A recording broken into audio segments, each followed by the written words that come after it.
Madde, bortamatch mot Djurgården här ikväll.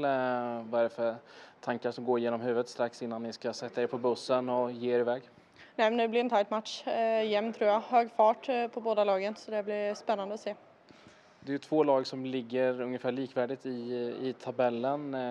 Blir matchen extra viktig att skapa sig ett poängmässigt övertag mot dem?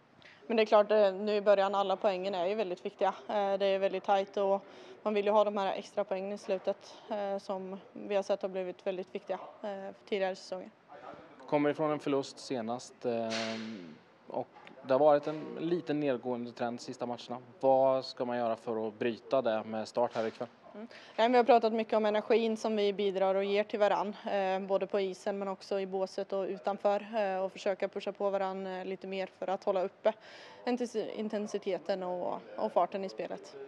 Spelmässigt, den med farten och intensiteten, vad mer kommer att bli viktigt för att kunna ta 3 poäng här ikväll?